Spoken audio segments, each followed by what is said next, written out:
देखो, अपने चल रहा है स्टोक्स फ्लो का ड्रग कोफिशिएंट। उसमें हम लोगों ने कल तक जो निकाला था उसमें हमने नॉर्मल स्ट्रेस और टेंजेंशियल स्ट्रेस दोनों को निकाल लिया था। ठीक है, नॉर्मल स्ट्रेस भी निकाल ली थी और क्या भी निकाल ली थी, टेंजेंशियल स्ट्रेस भी निकाल ली थी। आज हम उनका इंटीग्रल निकाल के और उनको आगे अपन सॉल्व करेंगे। ठीक है, तो अपन के पहले इनको लिख लेते हैं। इनकी वैल्यू क्या आई थी, तो सिग्मा आर, आज जिसको नॉर्मल स्ट्रेस कहा गया था, eight r equal to a पर इसकी वैल्यू क्या आई थी, 3/2 mu a u infinite, 3/2 mu a u infinite cos theta, 3/2 mu u infinite upon A cos theta, upon में ए कॉस थीटा। एंड ये तो था नॉर्मल स्ट्रेस और ये था, एंड दूसरा था tangential stress.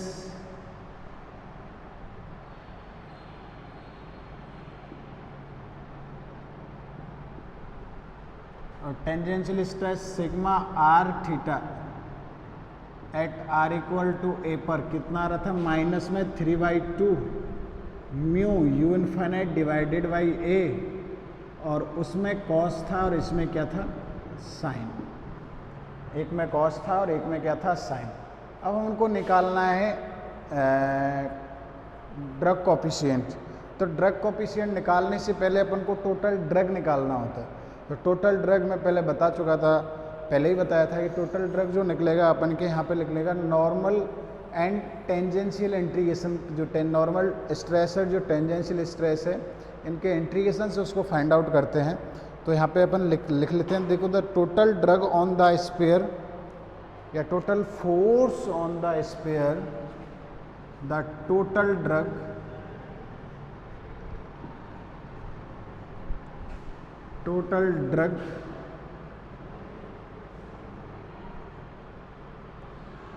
on the sphere can be calculated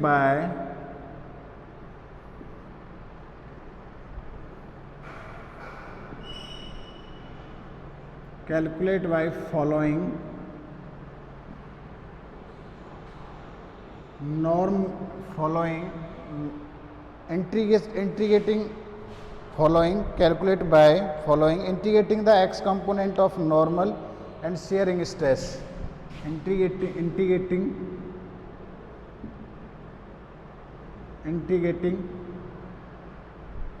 the x component of normal stress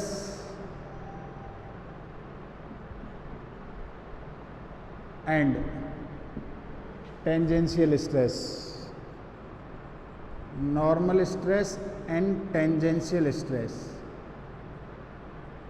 following integral normal stress और जो टेंजेंशियल स्ट्रेस थे over the surface of the sphere, उनके जो एक्स डायरेक्शन में जो कंपोनेंट होंगे उनके रेस्पेक्ट में करेंगे ओवर द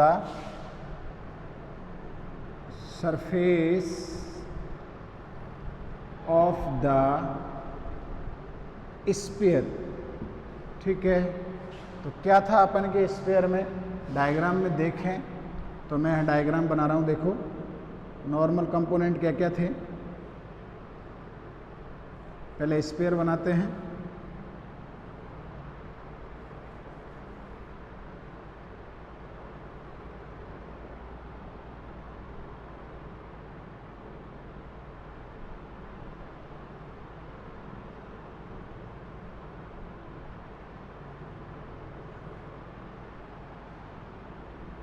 चलो उधर बना लेते हैं।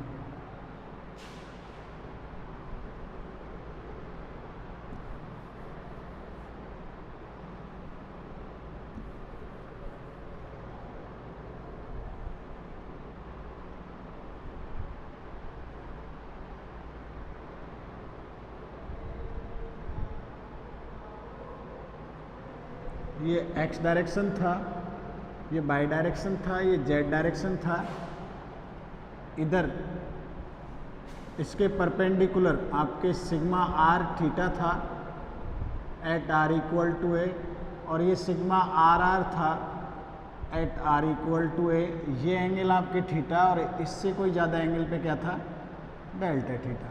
तो सिग्मा आर आर का एक्स डायरेक्शन में जो कंपोनेंट होगा वो कितना होगा, सिग्मा आर आर का इधर sigma r r at r equal to a cos of theta, और इसका एक्स डायरेक्शन में जो कंपोनेंट होगा वो कितना होगा इसका, तो सिग्मा आर आर थीटा, इसका एक्स डायरेक्शन कंपोनेंट जो होगा ऊपर वाले का sigma r theta at r equal to a, और ये हो जाएगा cos pi by two minus theta, क्योंकि ये angle pi by two minus theta बना रहा है। तो ये क्या बन जाएगा आपके साइन थीटा बन जाएगा, equal to sigma r theta at r equal to a, और ये बन जाएगा आपके क्या, साइन ऑफ क्या बन जाएगा आपके थीटा। ये आपके बन जाएगा साइन ऑफ क्या बन जाएगा, थीटा। ठीक है, ये आपके बन जाएगा साइन ऑफ थीटा। ठीक है भाई, तो अब इंटीग्रल निकालिए। तो ये टोटल ड्रग आएगा d इक्वल टू, मैं बता रहा हूँ देखो ध्यान से, d इक्वल टू, आप लोगों को पता हो तो मैंने कुछ ऐसा इसमें सर्कल्स और बनाए थे इस डायरेक्शन जिधर फ्लो हो रहा है, ऐसे ऐसे ये ए रेडियस के सर्कल्स और बनाए थे इसमें एक्स एक्सिस में। तो ये टोटल ड्रग निकलेगा 0 टू पाए, ध्यान से देखना, sigma r r at r equal to a, इसका कॉस कंपोनेंट कॉस थीटा, वो वाला सिग्मा आर आर का एक्स डायरेक्शन में जो कंपोनेंट है वो क्या है, कॉस थीटा। फिर आएगा 2 पाई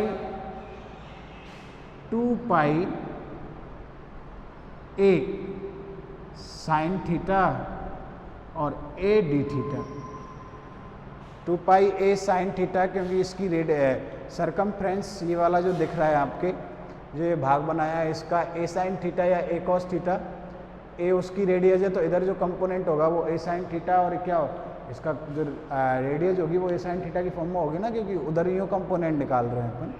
तो ए साइन थीटा ये वाला, और ये लास्ट में आ जाएगा ए डी थीटा, प्लस दूसरा बनेगा 0 to pi sigma r r, नहीं sigma r theta at r equal to a, और cos pi by 2 minus theta, बाकी एज इट इज रहेगा 2 pi a sine theta a d theta. बस यहाँ पे cos theta आएगा और यहाँ पे कॉस क्या आएगा, पाई बाई 2 माइनस थीटा आएगा। तो ये किस में चेंज हो जाएगा, अपन के साइन थीटा में चेंज हो जाएगा ये। तो ये इक्वल टू बनेगा, देखो इंटीग्रल 0 टू पाई ये sigma r r at r equal to a cos of theta 2 pi a sine theta a d theta, plus 0 to pi sigma r theta at r equal to a, ये आपके sine theta बन जाएगा, 2 pi a sine theta a d theta. अब integral से बाहर क्या क्या आ रहा है, 2 पाई ए स्क्वायर बाहर आ गया, 0 to pi sigma r r at r equal to a sine theta cos theta d theta, plus integral sine over the term, out of integration वही 2 पाई ए स्क्वायर आ रहा है आपके, integral sine 0 to pi, integral sine 0 to pi कितना आएगा देखो, 0 to pi sigma r theta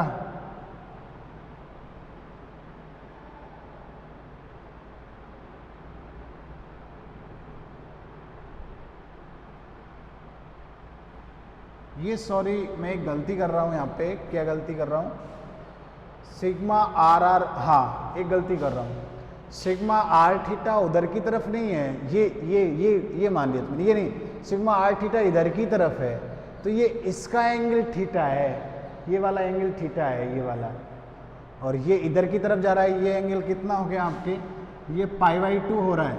तो ये जो मैंने लिया है π/2 माइनस थीटा नहीं होगा, π/2 प्लस थीटा होगा, π/2 माइनस थीटा नहीं होगा, π/2 प्लस थीटा होगा, क्योंकि 90 डिग्री इधर है ना। तो ये जो सेकंड में साइन है cos π/2 plus theta, second quadrant में जाके माइनस ऑफ साइन थीटा होगा, तो ये माइनस साइन हो जाएगा। तो यहाँ पे जो ये साइन चल रहा है आपके, ये क्या आएगा, माइनस और साइन स्क्वायर थीटा और डी थीटा। अब वैल्यूज रखो, तो वैल्यूज रखो, पहले इसकी रखो फिर इसकी रखो, तो क्या बन रहा है देखो,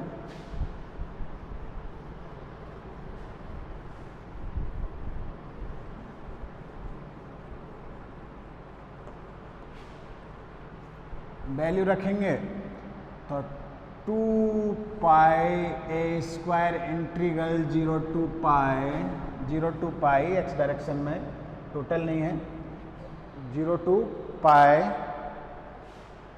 ठीक है।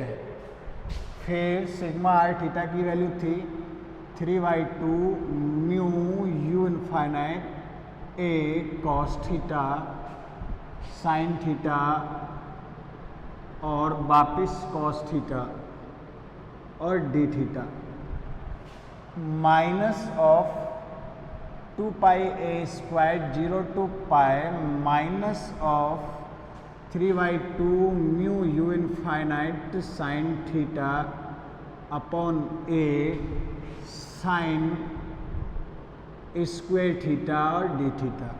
बाहर लाओ, 2 से तो 2 कट जाएगा, ए से ए कट जाएगा, तो 3 mu a u infinite integral over integral 0 to पाई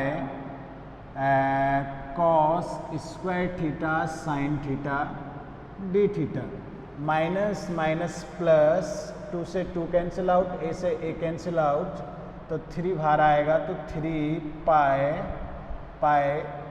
पाई तो है ना, यहाँ पे भी है पाई, तो 3 pi a mu u infinite, चलो यहाँ लिख देते हैं 3 pi mu a u infinite, pi mu a u infinite over the integral sine 0 to pi, ये साइन क्यूब थीटा बन जाएगा और डी थीटा। अब इनका इंटीग्रल आप लोग आसानी से कर सकते हैं। तो पहले वाले की वैल्यू बता रहा हूँ मैं आपको, पहले वाले की वैल्यू क्या आएगी, 2πa म्यू यू इनफाइनाइट, पहले वाले की जो वैल्यू आ रही है 2πa mu u infinite, 2πa, ये 3 भी कट जाएगा क्योंकि इसका अपॉन में 3 आएगा, 2πa म्यू यू इनफाइनाइट, और ये 4 हो जाएगा, 4πa म्यू यू इनफाइनाइट, ये 4πa म्यू इनफाइनाइट हो जाएगा। ऐड होके दोनों कितना होगा, टोटल ड्रग आ जाएगा 6πa म्यू और you infinite. This implies that the total drag on the sphere 6πa mu और कितना आ गया आपके यू इनफाइनाइट, ये आ गया, ठीक है। अब टोटल ड्रग निकालने के लिए the drag coefficient is defined as the drag coefficient, the drag coefficient is defined as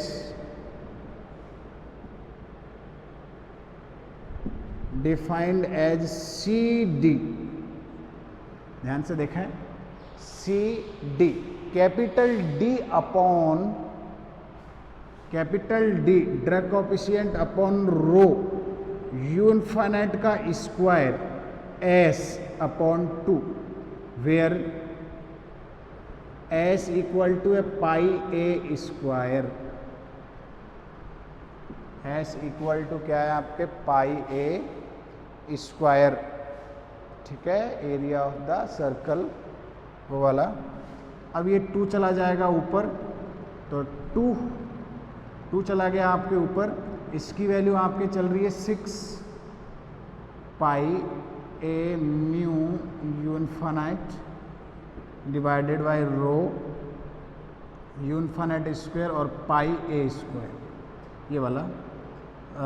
देखो क्या कट गया, एक तो पावर कट जाएगी ये वाली, एक ए कट गया और एक पाई कट गया, तो कितना बच रहा है 12 म्यू, ठीक है, रो यू इन्फिनिट और ए, 12 म्यू यू इन्फिनिट और कितना बच गया ए, ठीक है। अब इसको मल्टीप्लाई कर दो, ऊपर नीचे 2 से गुना भाग करवाओ, ऊपर नीचे क्या करेंगे 2 से गुना भाग,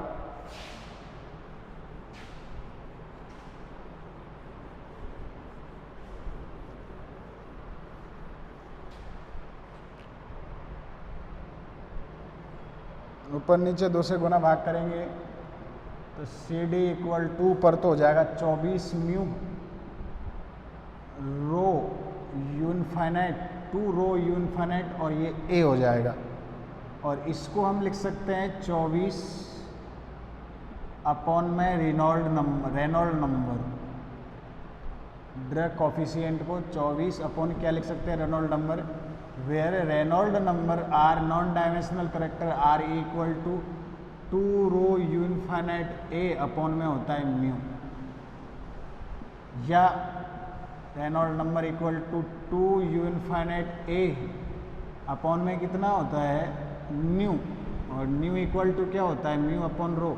आपको मैंने एल यू अपॉन में क्या लिखवाया था न्यू, पहले ये लिखवाया था ना एल यू अपॉन में न्यू, तो एल की जगह तो हो गया 2a लेंथ, यू की जगह हो गया यू इन्फिनिट और न्यू की जगह न्यू है ही है, तो ये नॉन डायमेंशनल करेक्टर होता है रेनॉल्ड नंबर, ठीक है। तो यहाँ से आपका कौन आ गया, ड्रग कॉफिशिएंट आ गया।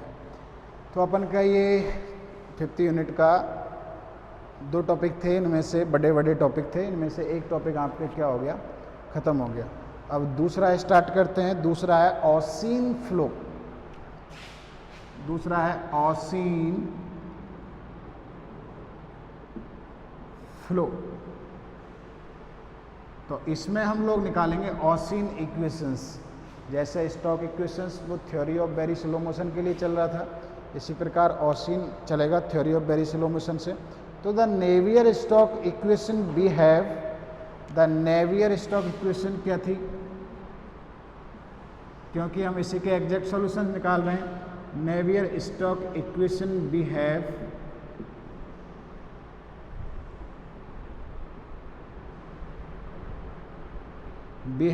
क्या था, del v upon del t plus b vector dot del b vector equal to minus में del q upon del t, नहीं del q upon del t plus k del square b vector,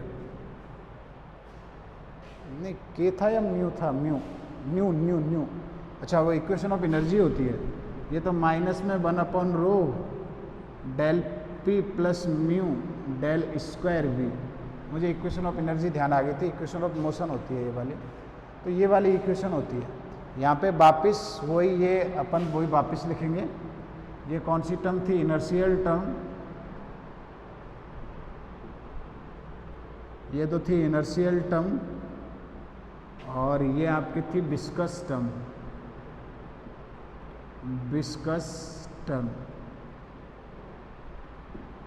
ये inertial थी और ये आपकी कौन सी वाली थी, विस्कस टर्म, ठीक है। तो आगे इनके बारे में पढ़े, the ratio of inertial term to viscous term क्या आ रहा है, इधर देखें,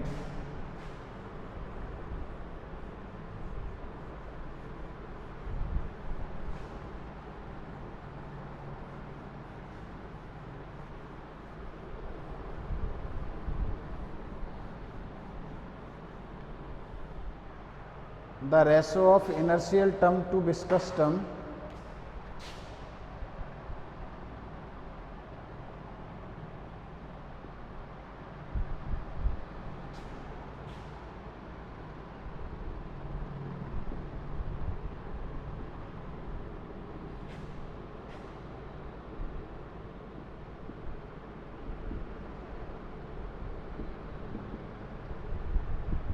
इक्वल टू आ रहा है, देखो क्या है, ये पहले भी हम लोग देख चुके हैं। इनर्शियल टर्म होती है यू स्क्वायर अपॉन आर,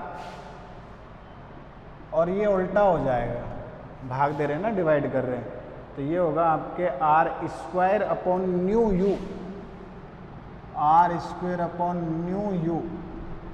एक तो आर से आर कट गया, एक यू से यू कट गया, तो यू आर अपॉन में कितना हो गया, न्यू, यू आर अपॉन में कितना हो गया, न्यू।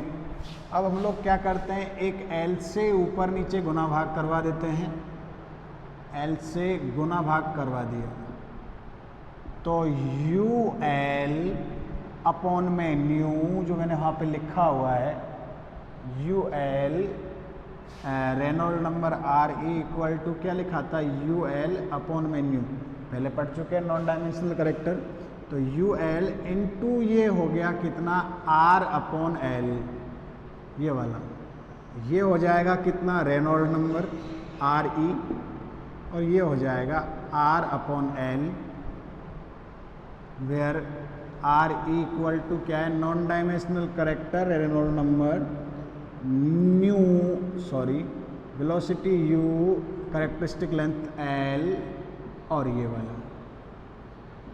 तो अब इस रेशो को ध्यान से देखें, ये रेशो क्या कह रहा है, ये किस किस की रेशो को दिखा रहा है, ratio of inertial term to viscous term, inertial term और विस्कस टर्म के रेशो को डिफाइन कर रहा है।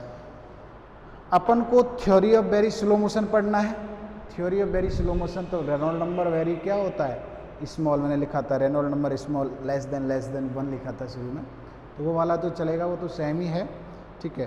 तो the ratio is small when Reynold number are E और R upon L both are small, the ratio is small when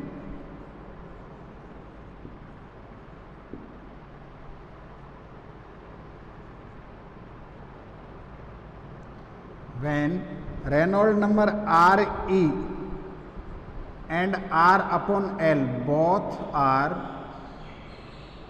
small, both are, ये दोनों के दोनों ही क्या हो, स्मॉल। रेशो स्मॉल कब होगा, जब ये दोनों के दोनों ही क्या हो, small. And therefore Stokes equation will give a true picture of the flow, therefore and therefore वो वही वाला केस बन गया, therefore the stock flow give the true picture of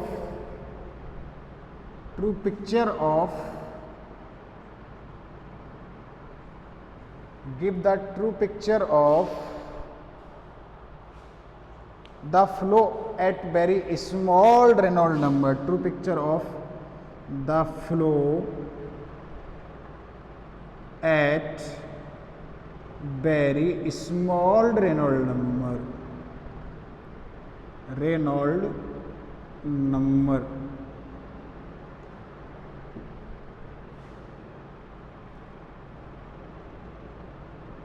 true picture of Reynold number, अगर ये small है तो true picture Reynold number, very very Reynold number ही तो अपन ने पहले लिया था। Give the true picture of the Reynold number and only in the neighbourhood of body, and only in the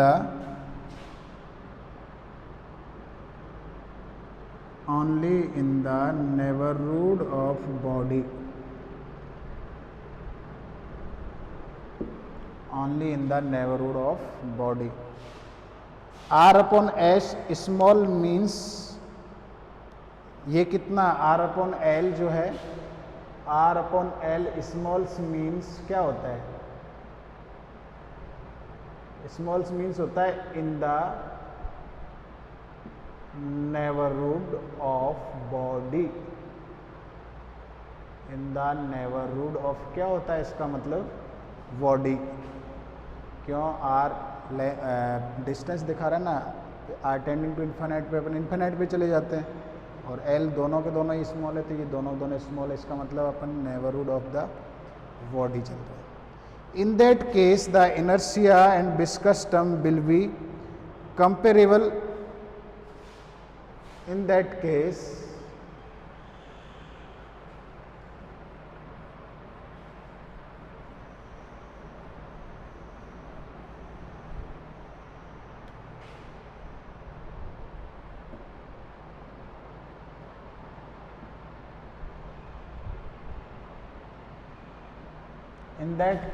the inertial term and the viscous term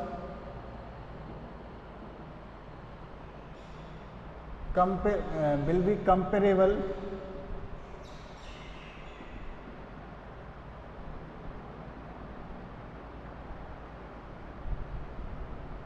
in magnitude, will be comparable in magnitude. किसमें comparable होगी? In magnitude. Does at the large distance from the body. ये तो neighbourhood of body की बात कर रहा है, neighbourhood of body. अब ये मैग्नीट्यूड में आपके कंपेयर किया जा रहा है इन दैट केस में. Then the large distance, small में तो ये है ही. Then the large, thus at the large distance, thus at the large distance of body, large distance of the body. इसका मतलब क्या है? R tending to infinite. ये डिस्टेंस को तो अपन के यहाँ पे कौन मेजर कर रहा है? R ही तो मेजर कर रहा है. This implies that R tending to क्या है आपके? Infinite. The assumption underlying stock equations are not valid.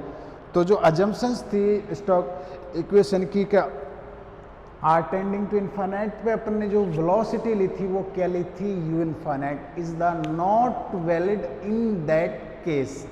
तो the from the body, large distance from the body आएगा, of the body नहीं, from the body. From the body, the assumptions of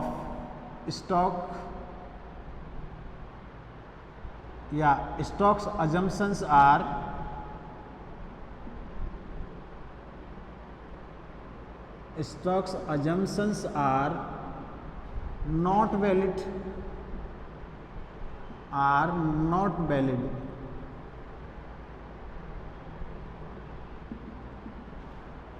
assumptions are not valid. ये क्या नहीं होगी आपके? Valid नहीं होगी. सो वी टेक या लेट, सो हम वेलोसिटी क्या ले रहे हैं? u वेक्टर इक्वल टू, उसने तो u vector equal to u infinite ले लिया था. तो अपन अगर ये वैलिड नहीं है इन्फिनिट पे जाके, क्योंकि इन the neighbourhood of in that case बहुत ज़्यादा स्मॉल है, तो अपन क्या कर रहे हैं? वो u इन्फिनिट जो था वो तो एज इट इज है ही, एक और ऐड कर रहे हैं अपन, ये वाला small u prime vector. Question number 1, small u prime vector. u infinite तो है ही, और स्मॉल u प्राइम वेक्टर अपन क्या कर रहे हैं? यहाँ पे ऐड कर रहे हैं. Where u infinite is the uniform velocity of the stream at infinity. लिखो ये क्या है? Velocity of stream at infinity.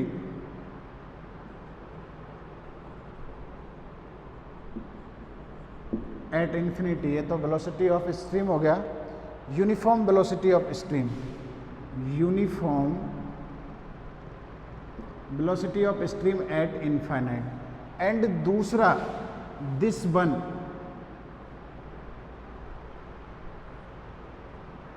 One, ये क्या है? Small perturbation in u infinite. Small परचुर्वेशन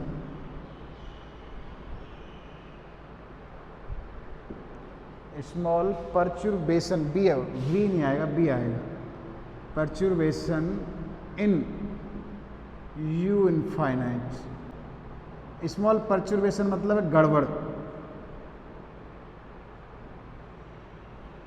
ये कोई छोटी सी कमी जिसकी वजह से ये स्टॉक सेटिस्फाई नहीं हो रहा, उसमें छोटा सा गड़बड़ था, इसमें ये सेटिस्फाई नहीं कर रहा था, तो वो इसमें जोड़ दिया u prime, small perturbation in u infinite. ठीक है, अब इनको अपन इक्वेशंस में रखेंगे ऊपर। तो सबस्टिट्यूटिंग 2 इन NS equation, now substituting u इन NS इक्वेशन क्या आएगा देखो,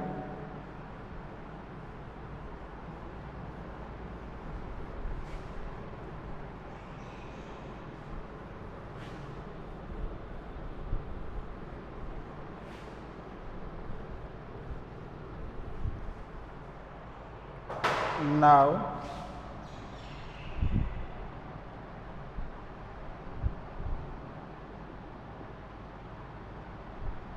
substituting u in NS equation,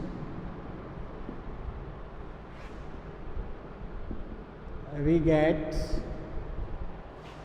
del v vector upon del t, del u vector upon del t, b की जगह अब u हो जाएगा,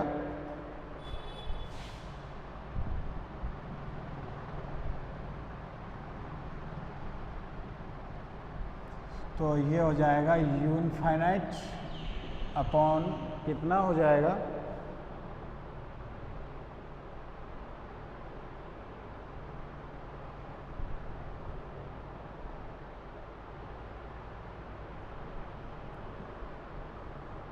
ये हो जाएगा del u vector upon del t plus में कितना होगा देखो, u इनफाइनाइट डॉट डेल, और बाहर आएगा आपके u प्राइम वेक्टर प्लस दूसरा आएगा u prime vector dot del dot plus कितना u प्राइम वेक्टर, क्योंकि u इनफाइनाइट पे अपन कोई चीज़ ऑपरेट करेंगे तो u इनफाइनाइट तो एक यूनिफॉर्म वेलोसिटी है, वो आपके क्या हो जाएगा, 0 हो जाएगा, इक्वल टू माइनस में 1 upon rho del p plus mu del square, ये भी क्या हो जाएगा u प्राइम वेक्टर, क्योंकि del dot b equal to 0 था आपके, बता देता हूँ वो किस प्रकार हो रहा है, since del dot b equal to 0 था तो वेलोसिटी b की वैल्यू कितनी हो रही है, u प्राइम प्लस कितना आ रहा है u इनफाइनाइट इक्वल टू क्या आएगा 0, velocity u prime u infinite equal to क्या आएगा 0। अब ये स्मॉल परचुर्वेशन है तो इसकी वैल्यू तो 0 होगी, गड़बड़, ये इसकी वैल्यू 0 हो जाएगी तो आपके क्या बचेगा फिर, u इनफाइनाइट की वैल्यू क्या हो जाएगी 0।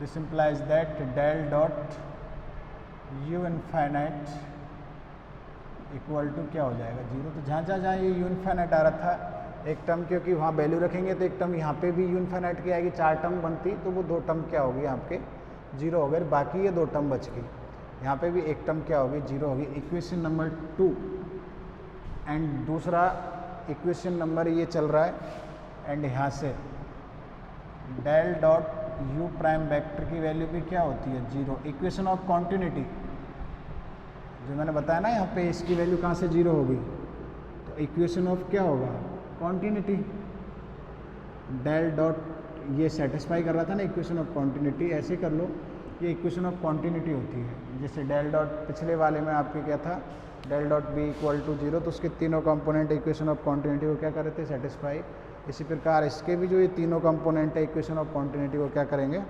सेटिस्फाई। तो ये इक्वेशन नंबर क्या होगी 3। तो अब यहाँ पे द टर्म, इनके बारे में बात करते हैं, ये 2 टर्म जो दिख रही है, तो यहाँ हेयर द टर्म कौन सी, u प्राइम डॉट डेल और वापिस u prime dot del dot, ये present greater problem due to its non linearity is present, क्योंकि ये नॉन लीनियरिटी में आ गया ना, वैसे तो लीनियर डिफरेंशियल इक्वेशन थी, लेकिन इसकी वजह से ये यू स्क्वायर आ जाएगा, तो यू स्क्वायर आने पर नॉन लीनियर हो जाता है। यू जब सिंगल होता है किसी डिफरेंशियल इक्वेशन में तो वो लीनियर होती है, यू स्क्वायर जैसे आ जाएगा तो वो नॉन लीनियर डिफरेंशियल इक्वेशन हो जाती है। Is the greater problem due to its non linearity, greater problem due to its non-linearity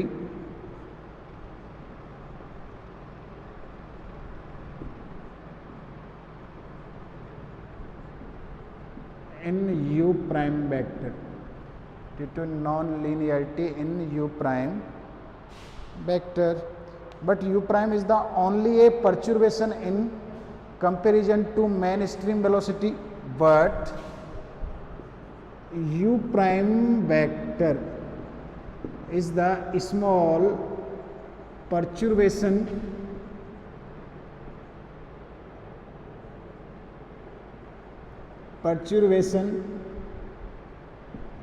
in the comparable of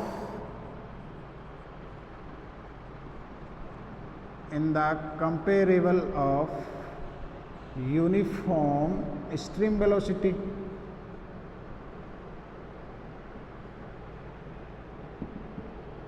in the comparable of uniform stream velocity की तुलना में ये बहुत ज़्यादा कम है। Therefore the product u prime dot del into var u prime is the will be small, so Austen neglected it. Therefore the product u prime dot del u will be small, so Austen may be neglected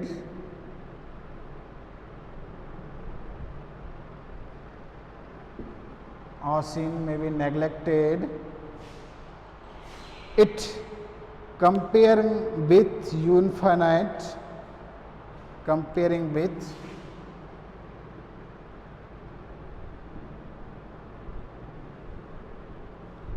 u infinite dot del u prime vector. इसको क्या कर देता है, neglect कर देता है, compare with.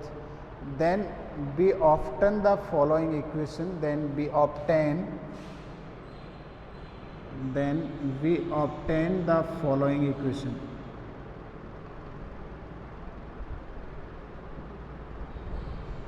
We obtain the following equation अपन प्राप्त करेंगे। तो वो इक्वेशन आपके क्या बन जाएगी, अभी देखो।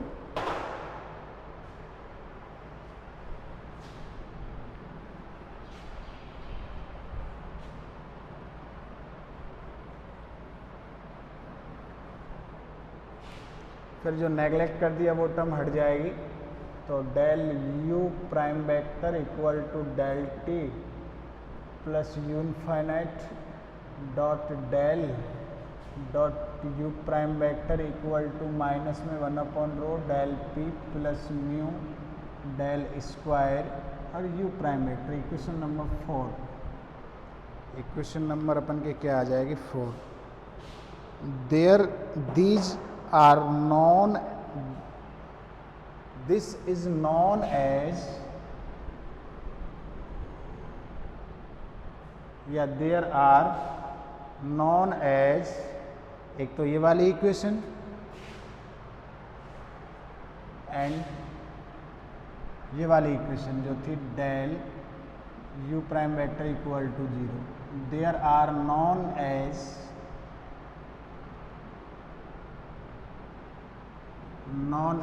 ऑसीन इक्वेशन।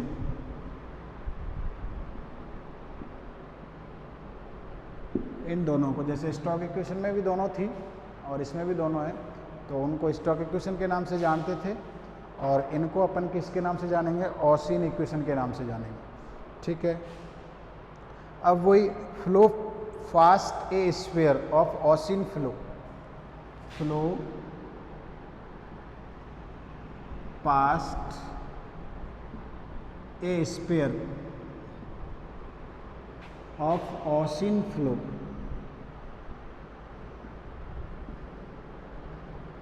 तो वही let us consider a solid sphere, वही पहले वाला अपन ने लिया था। Let us consider a solid sphere at in the uniform stream u infinite flowing steadily past it. जो पहले से ही यूनिफॉर्म स्ट्रीम है उसमें एक अपन क्या ले रहे हैं, स्फीयर ले रहे हैं, solid sphere of radius A.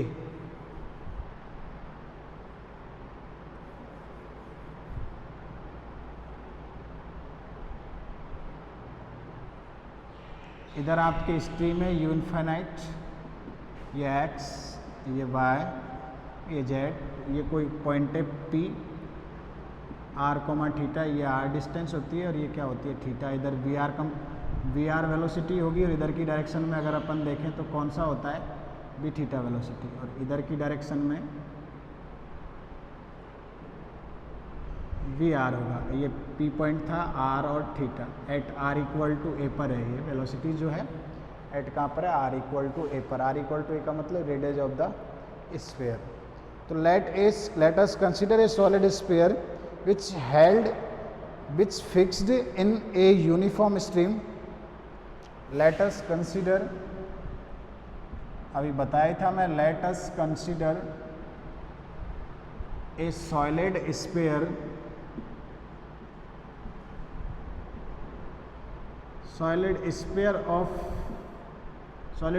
of radius small a fixed in uniform stream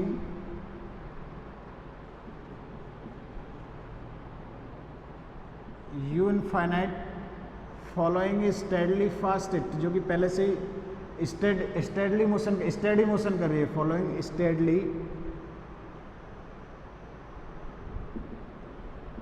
fast it, पहले से ही एक यूनिफॉर्म वेलोसिटी स्टेडली फ्लो कर रही है यूनिफिनाइट इधर की तरफ। उसमें अपन ने एक सॉलिड स्फीयर को क्या कर दिया, फिक्स कर दिया। कहाँ पे फिक्स कर दिया, एट द ओरिजिन। ठीक है, let the centre of sphere be origin, let the centre of sphere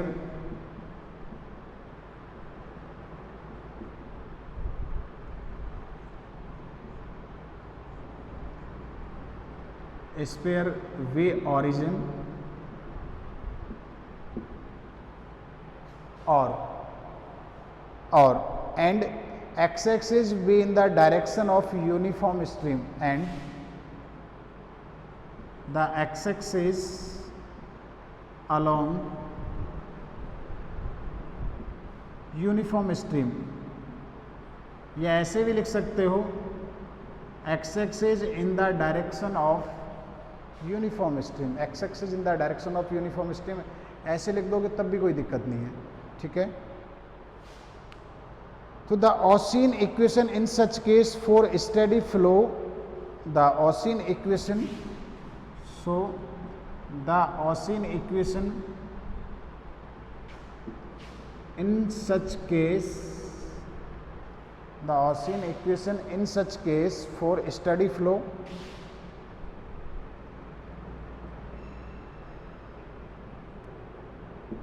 study flow मतलब डेल अपॉन डेल टी की वैल्यू क्या हो जाएगी, study flow del upon del t की वैल्यू क्या होगी, 0। एक तो आपके यू प्राइम जो था ये वाला you prime equation of continuity को क्या करता है, सेटिस्फाई, जैसे वहाँ पे वी करता था इक्वेशन ऑफ कॉन्टिन्यूटी के। तो इसके 3 कंपोनेंट होंगे, कौन कौन से, एक्स के रेस्पेक्ट में, वाई के रेस्पेक्ट में और जेड के रेस्पेक्ट में।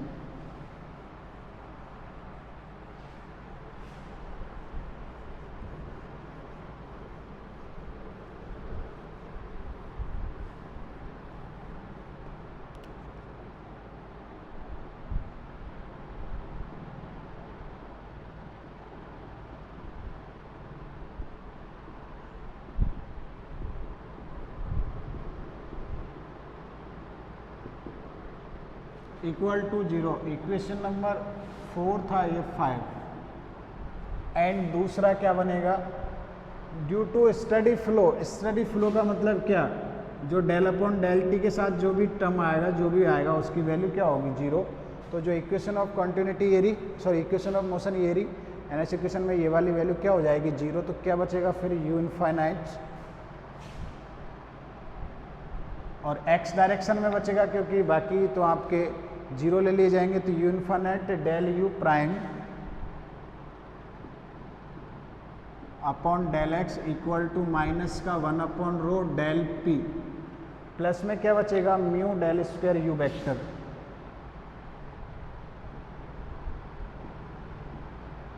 इक्वेशन नंबर 6 ये वाली इक्वेशन बचेगा। अब जहाँ पे मैं बता देता हूँ, यू इनफाइनाइट इक्वल टू तो कितना है, यू इनफाइनाइट इक्वल टू है u infinite i cap, where जो डेट डॉल कर रहे थे ना अपन, plus u infinite dot 0 dot j cap plus 0 dot कितना k cap, and u prime vector equal to है u i cap v prime j cap और डब्ल्यू प्राइम कितना k cap, u prime i cap v prime j cap. तो ये vector नहीं है यहाँ पे, फिर ये वेक्टर नहीं लगाएंगे अपन, ये वाला आ गया। तो वो क्या है कि जो ये वाली टर्म थी आपके, ये वाली थी, इसको डेल डॉट से मल्टीप्लाई करेंगे, ये करेंगे तो ये जो है इसकी दो टर्म 0 हो जाएंगी। कैसे, डेल इक्वल टू क्या होता है, i cap del upon del x, j cap del upon del y और k cap del upon del z. तो अपन जो ये निकालेंगे ना, यू इनफाइनाइट डॉट ये निकालेंगे, तो ये जो ये यू इनफाइनाइट वाला कंपोनेंट ये है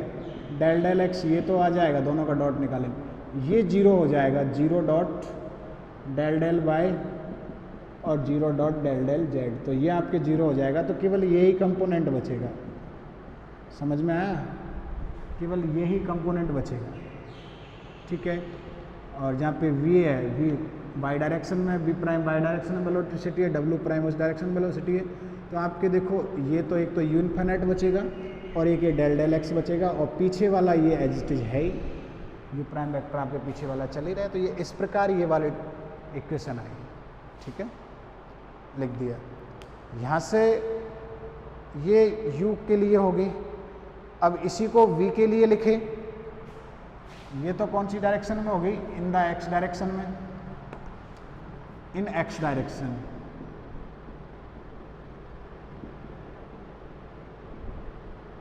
तो इन बाई डायरेक्शन क्या होगी,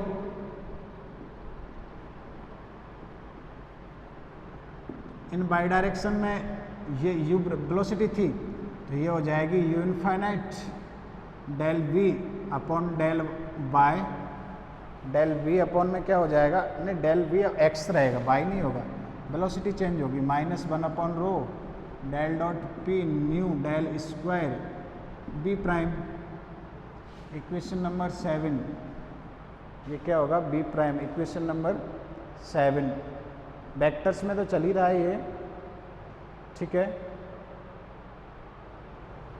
u प्राइम इक्वल टू था तो वेक्टर हटा दो, ये वाला, and in z direction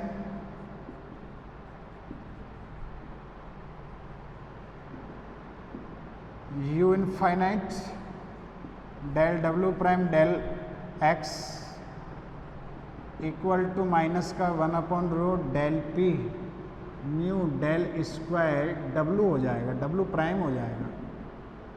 equation number कितना आ गया अपन के, 8 आ गया। From equation number 7, from equation 7, 8, 9 it is clear that u prime, v prime, w prime shall here the cf as well as pi. Let pi of the, इनके equations के pi मान के चलेंगे हम। From equation number 7 to 6 to 8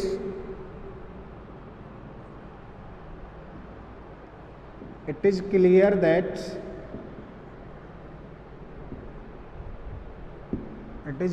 that u prime vector,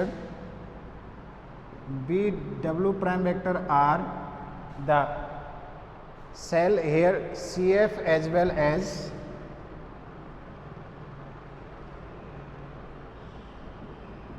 C F as well as P I, C F भी होंगे और क्या है पी आई भी। Let P I of U B W, so let P I of U prime B prime W prime V क्या मान लेते हैं, V of the type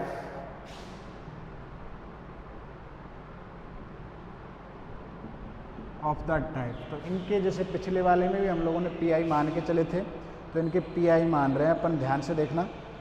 you prime equal to minus में del phi upon del x, v prime equal to minus del phi upon del y, और डब्ल्यू prime equal to minus del phi upon del z. Equation number 9, जहाँ पे phi is the any function of x y z, तो ये वाला आ गया। अभी since u prime B prime W prime is satisfied the equation of continuity, तो इसको जैसे इक्वेशन ऑफ कंटिन्यूटी में रखेंगे तो phi satisfied the Laplacian equation, और फाई सेटिस्फाई कर रहा है लाप्लासियन इक्वेशन का, इसका मतलब phi will be a harmonic function. Phi जो होगा आपके कौन सा फंक्शन हो जाएगा, हार्मोनिक फंक्शन हो जाएगा, ठीक है। Phi will be a harmonic function हो जाएगा। तो अपन इससे आगे वाला जो है नेक्स्ट वीडियो या नेक्स्ट लेक्चर में करते हैं 1 बाय 1, क्योंकि बहुत सारे इक्वेशंस 34 इक्वेशंस तक पहुंचेगा ये भी, पिछली की बढ़ाए। फिर इसका पहले फ्लो निकालेंगे, वेलोसिटी डिस्ट्रीब्यूशन निकालेंगे, फिर हम लोग निकालेंगे इसका प्रेशर डिस्ट्रीब्यूशन निकालेंगे, फिर इसका ड्रग कोएफिशिएंट भी निकालेंगे, जैसे हमने किसका निकाला, स्टोक्स का निकाला, ठीक है।